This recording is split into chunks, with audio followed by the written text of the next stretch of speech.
अस्सलाम वालेकुम, मैं हूँ शाहिद हुसैन। अजहर सदीक एडवोकेट साहब मेरे साथ मौजूद हैं। पूरा दिन अदालतों में, अदालतों के बाहर, मीडिया पर, सोशल मीडिया पर अवाम की आगाही के लिए काम करते हैं। सर, आपका बहुत शुक्रिया, आपने कीमती वक्त दिया। सर, 3-4 चीज़ें जो है अवाम की आगाही के लिए आपसे जाननी है। सर, एक तो सुप्रीम कोर्ट, बल्कि पाकिस्तान की तारीख में एक बड़ा और अहम तारीखी फैसला हुआ है कि लाहौर हाई कोर्ट की जो जज हैं आयशा मलिक साहिबा, आपने पहले भी कहा, बार-बार एहतजाज भी हो रहे थे। उस वक़्त भी आपने कहा था कि बिलाखिर वो सुप्रीम कोर्ट में जाएँगी और आज वो आपकी खबर सच साबित हो गई और चीफ जस्टिस ने जितनी भी वकला तंजीमों का जो एहतजाज था, उसको बाला ताक रखते हुए मंजूरी अब उनकी हो गई।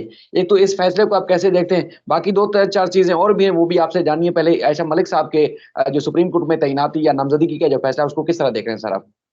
देखिए, बुनियादी तौर पर एक बात तो बड़ी वाज़िह है, मैंने पहले दिन से आपको कहा था और कई दफ़ा कहते हैं कि आप खबर देती हैं, वो सच हो जाती है और है। अब 9 सितंबर को 4-4 से टाई हुआ था और उसी वक़्त मैंने ही कहा था, मैंने कहा ये टाई हुआ है, रिजेक्ट नहीं हुआ है, दोबारा जज वो बन सकती हैं और आज देखें जज वो बन गई हैं और मेरिट पर बनी हैं। देखिए, वो बुनियादी तौर पर जो जजेस एडमिनिस्ट्रेटिव हैसियत में जो बैठे हैं, मैं समझता हूँ उन्होंने आइन तोड़ा है। मैं बड़ा क्लियर हूँ।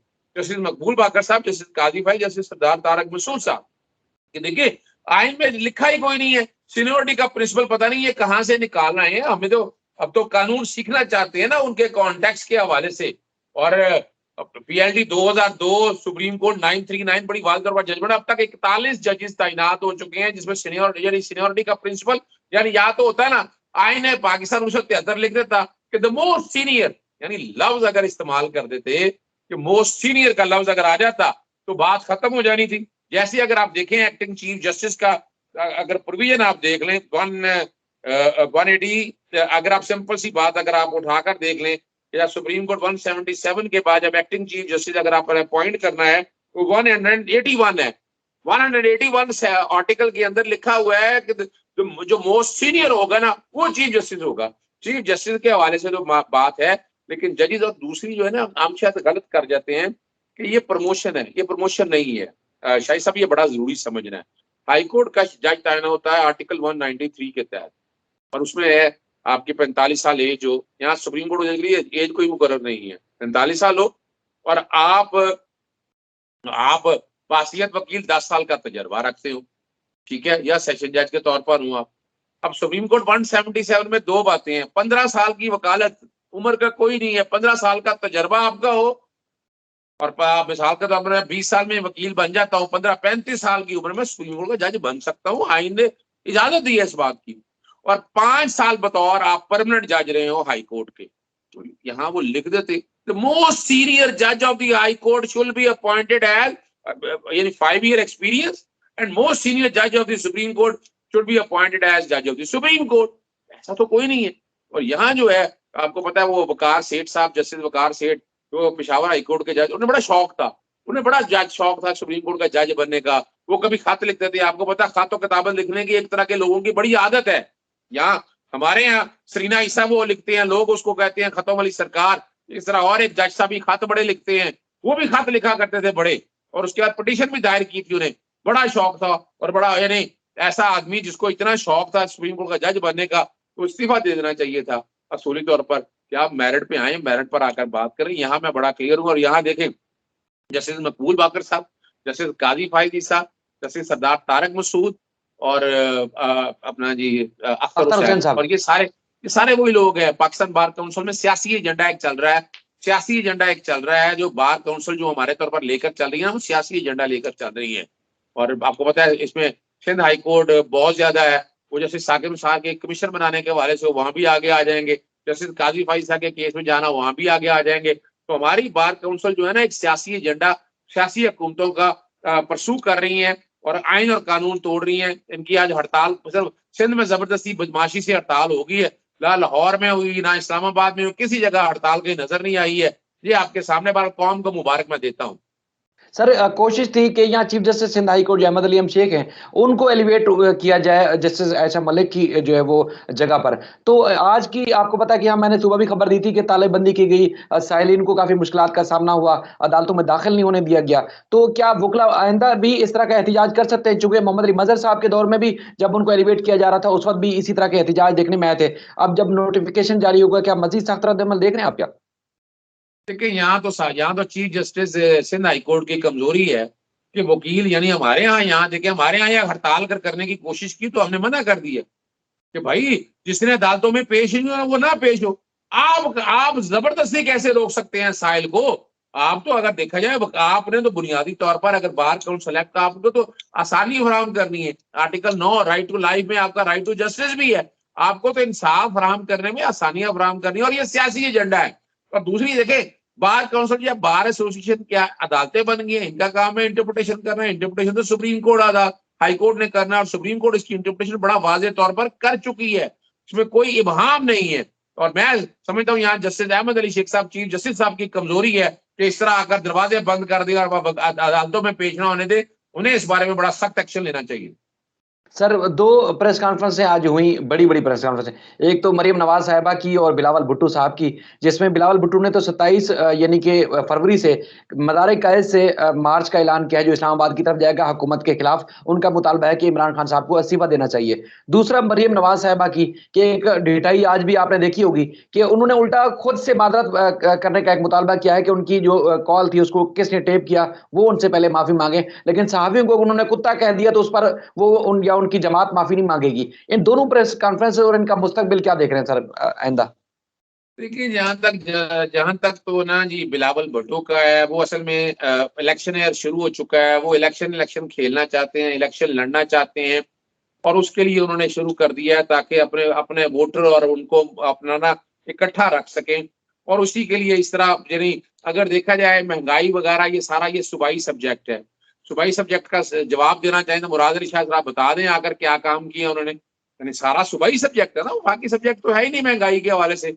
लॉ एंड ऑर्डर सूबाई सब्जेक्ट है, तो ये सारे सूबाई सब्जेक्ट है। ये सिर्फ छुप के बैठते हैं कि वफाकी हुकूमत को हरफ तनकीद बनाए और ये खामोशी से बैठे रहे। तो ये बुनियादी तौर पर मैं समझा इसके असर उसर तो कोई होना नहीं है। लोग ऐसे तो नहीं है। अगर एक तरफ महंगाई और ये सारी चीजें बेचारे भूख नंगे में तो पहले ही हैं, तो वो कहाँ नौकरियां छोड़ के सारे काम में आएंगे? पॉजिटिव काम के लिए यहाँ बताएं हुकूमत कैसे बेहतर कर सकती है। अगर वो कमी है इनमें, मैं चैलेंज कर रहा हूँ आपके प्रोग्राम में भी इसहाक डार ले लें आप, वो अपना फीस यानी जो भी आप ले लें, इनके साथ जितने भी लोग हैं आए बताएं अगर किस तरह ये इकॉनमी बेहतर हो सकती है। भाई कर्जे आपने इतने चढ़ाए हैं तो आपकी इंपोर्ट एक्सपोर्ट बढ़ने नहीं। सिंध में लगा देना प्रोजेक्ट, ऐसे आपको रोका है सिंध में प्रोजेक्ट लगाने के लिए? एक्सपोर्ट के कॉन्टेक्स्ट में लगाएं ताकि जिससे कोई बेहतरी हो सके। आपने जब ये इस तरह की कोई चीजें करनी नहीं है तो अल्टीमेटली तो फिर इस तरह की बातें होनी है। तो ये तो एक पोलिटिकल स्टंट है। जहां तक मरियम नवाज की प्रेस कॉन्फ्रेंस है वो फंस गई है बुरी तरह से। जब अरशद वाले की ऑडियो आती थी बड़ा बड़ा शोर डालती थी, जैसे साकिब साहब की वीडियो लेके बड़ा शोर डाला। जब इनके नंगे होना शुरू हो गए और वो भी असल यानी वो वाली ऑडियो वीडियो किसी ने माना नहीं है, इनकी ऑडियो तो खुद मान ली है। फिर वो कहते हैं पर्सनल है। जाती किस बात का? जाती कोई आप मियाँ से अपने बात कर रही थी या अपने वाले से बात कर रही थी, कोई घर की बात कर रही थी, कोई कारोबारी बात कर रही थी? आप तो आर्टिकल 19 की खिलाफ वर्जी कर रही थी। आर्टिकल 19 की जब खिलाफ वर्जी बंदे करेगा तो उसमें फिर कैद कोई नहीं है, कोई कदगन नहीं है, ये ज़हन में रख लीजिएगा। तो इसलिए मैं नहीं समझता इन्हें माफी मांगनी चाहिए मरीम नवाज को भी और परवेज रशीद को भी, बल्कि इन्हें वॉलंटरी होना चाहिए कि ठीक है जी मैंने गलती की है, मैं कोई एक दिन की सजा भुगतने के लिए जेल जाने के लिए तैयार हूँ, परवेज रशीद को भी मैं सजा के लिए ले जा रही हूँ साहब। सर, एक और सवाल है, अब चूँकि आप अदालतों में मामलत करते हैं और लोगों को आगाही भी देते हैं। सर, एक यहाँ पर जैसे हाई कोर्ट का रोस्टर बनता है, अक्सर ये परसेप्शन होता है कि कोई भी जज अगर बेहतर काम करने लगते हैं, तो उनसे केसेस लेके किसी दूसरे बेंच को शिफ्ट कर दिए जाते हैं और जो माफियाज़ हैं या करप्ट अनासर हैं, उनको फ़ायदा मिलता है। सिंध हाई कोर्ट में पिछले जब सुप्रीम कोर्ट के अहकामात आए यहाँ तजावुज़ात के खात्मे के हवाले से, तो उसके बाद सिंध हाई कोर्ट का एक बेंच जिसमें जस्टिस ज़फ़र अहमद राजपूत और जस्टिस फैसल कमाल आलम साहब जो है वो शामिल थे। उन्होंने बेशुमार यहाँ तजावुज़ात के खात्मे के खिलाफ ऑर्डर दिए, बल्कि बिल्डर्स और उसके अलावा जो एसबीसी और दीगर जो माफियाज के लोग हैं, उनके खिलाफ मुकदमात भी दर्ज कराने के अहकाम दिए। अब रोस्टर तब्दील हो गया और उनसे ये केसेस वापस लेके दूसरे बेंच को दे दिए गए हैं। क्या सर ये कानूनी और इखलाकी जवाब पैदा हो सकता है इसमें कि ऐसे केसेस देखिए मैं एक बात करूं शाहिद साहब, मफादे आमा में केस लाहौर हाई कोर्ट में भी है। स्मोक को कंट्रोल करने के लिए, तजावुज़ात को कंट्रोल करने के लिए जस्टिस शाहिद करीम मौजूद है। रोस्टर भी तब्दील हुए हैं, मगर यहाँ के चीफ जस्टिस अमीर भट्टी साहब ने इस हवाले से जी सर। देखिए यहाँ जस्टिस अमीर भट्टी साहब यहाँ पर मौजूद है। उन्होंने जस्टिस शाहिद करीम से केसेस नहीं लिए, केसेस वही सुन रहे हैं।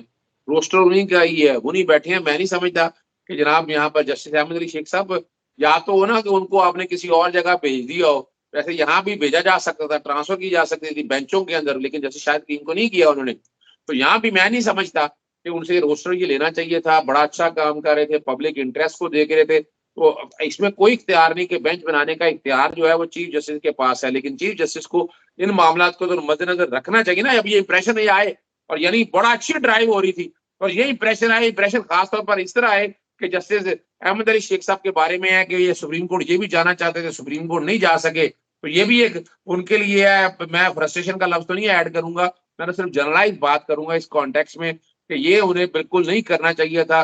ये एक्सेस टू जस्टिस के खिलाफ है और जो जो सेटल्ड प्रिंसिपल है कोर्टों के हवाले से, अब एक जज से दूसरे जज से आप केस नहीं ट्रांसफर कर सकते। याद रखिएगा इसमें इतनी जजमेंट मौजूद है कि आप ऐसे नहीं, उस जज की मर्जी है वो ना सुने, लेकिन इस तरह रोस्टर तब्दील करके मैं नहीं समझता इसकी हौसला अफजाई होनी चाहिए। बल्कि इस पे बड़ा सुप्रीम कोर्ट को अपने तक इस मामले को देखना चाहिए कि ये जो रोस्टर इस तरह तब्दील किया गया। बल्कि मैं तो कहूंगा कि जस्टिस अहमद अली शेख साहब को चाहिए इन ऑल बोनाफिडीज इन सब चीजों को सामने रख के, कोई देर लगती है दोबारा बेंच तब्दील करें और उनके पास ये सारे केसेस लगाएं। इसमें क्या है वो या तो हो ना कि अगर गैर कानूनी ऑर्डर पास कर रहे हैं तो इसका फैसला करना है सुप्रीम कोर्ट ने। अब इसका फैसला चीफ जस्टिस ने नहीं करना होता एडमिनिस्ट्रेटिव साइड के ऊपर। तो एडमिनिस्ट्रेटिव साइड पे ये इख्तियार जो है ना बड़े ध्यान से इस्तेमाल करना चाहिए। बिल्कुल सर, क्योंकि असल में अब जो नए बेंच को गया है, उनकी नीयत पे हम शक तो नहीं कर सकते, लेकिन जो पिछला बेंच था यानी कि जस्टिस ज़फ़र अहमद राजपूत साहब का जो बेंच था, वो मामलात को समझ गया था। जो अफसरान और ब्यूरोक्रेसी की चालाकियों को भी समझ गया था, बिल्डर्स की चालाकियों को भी समझ गया था और यहाँ कराची के शहरियों को इंसाफ मिलने की एक तवक्को भी हो गई थी। कई ऐसे फैसले उन्होंने किए जो गैर कानूनी तामीरात बिल्डर्स ने कर रखी थी और साल से केस पेंडिंग थे और उन्होंने उन्होंने फैसले भी दिए। तो ये एक अब लोग शहरी जो है खासतौर पर साइलिन वो काफ़ी परेशानी में मुब्तला हो गए हैं कि जब उनका केस अब दूसरे बेंच को चला गया है, तो अब वो ताख़ीर हो सकती है, उनको बर वक़्त इंसाफ नहीं मिलेगा, मुश्किलात में इज़ाफ़ा होगा। सर आपका बहुत शुक्रिया, आपने अपना कीमती वक़्त दिया। इंशाअल्लाह किसी और मौज़ू पर भी आपको इस तरह ज़हमत दूँगा मैं।